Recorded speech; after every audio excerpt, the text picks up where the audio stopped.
this into a sway bar. Not to give expression to how we're feeling, but to give expression We'll to see who God is. how and that what turns God has out done. when it's all done. That's Okay, that's what that stuff turned into. Turned into a sway bar. Now those are going to become the control arms. There's the sway bar. I'll show you with it in the car at some point here. There it is. Race car parts, homemade. Okay, there it is with all the majority of the big parts made for the sway bar, and the suspension's in there. The rear end's all bottomed out, so it's up as high as it can possibly be.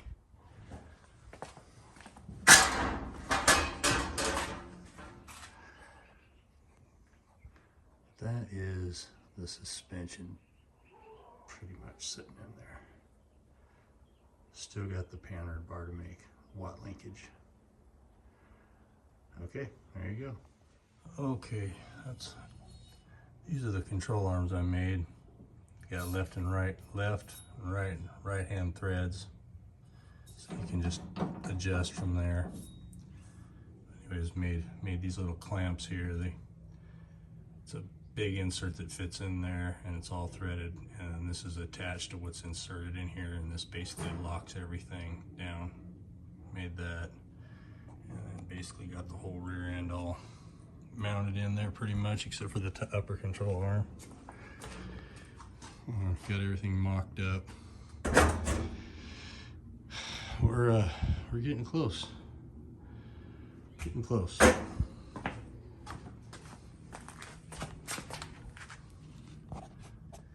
some base coat. Got some base coat on the hood for the Comet. That's to be. I'm gonna get that one finished here pretty quick. Got to do another round of work in the shop though. And then I almost got the rear end all done in this car. Got all the parts made, sway bars made, working on the suspension.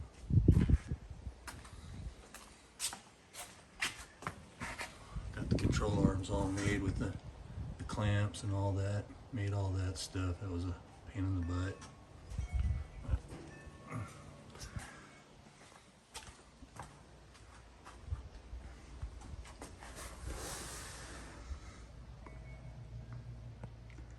Getting her done.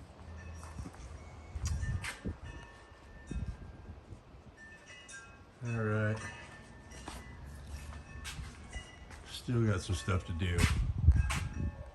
That being at an angle like that, there just needs to be some bushings put in there to get it all straightened out. Plus I might move these forward a little bit more. But it's all tacked into place. Pretty much the whole rear end's done. That's with it all the way down. Suspension getting close. You got some stops right there.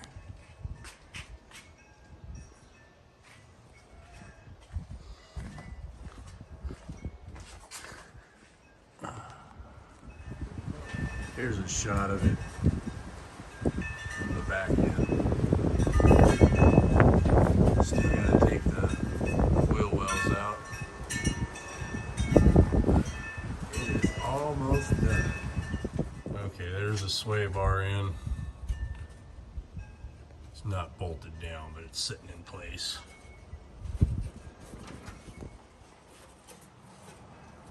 That's where the push rods go.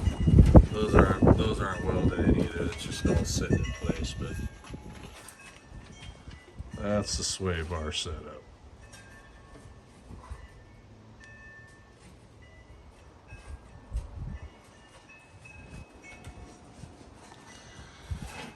And an update on the Chevelle or the Malibu. We just got all the upholstery done, so I'm getting all that back, and we'll be doing a video on that pretty soon.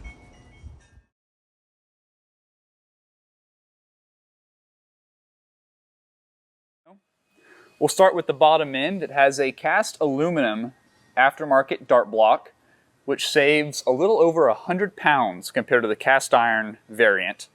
Inside it has our Smeding Performance 4-inch stroke internally balanced crankshaft with our 4340 forged H-beam connecting rods.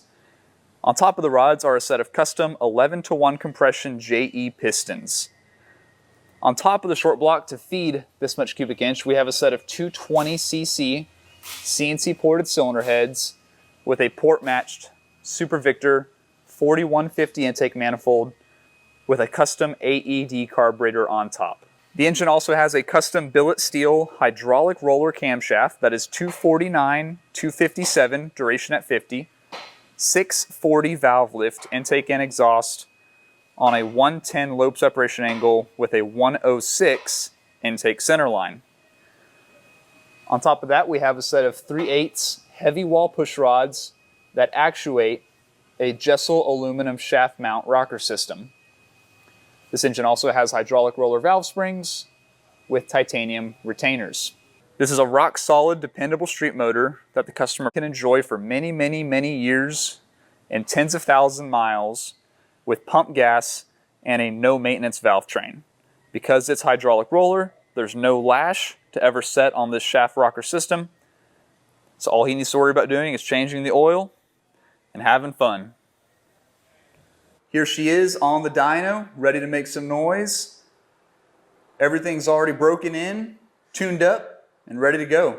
So first we're going to fire it up. Let's hear this camshaft thumping out of the exhaust, and then we'll start making some pulls.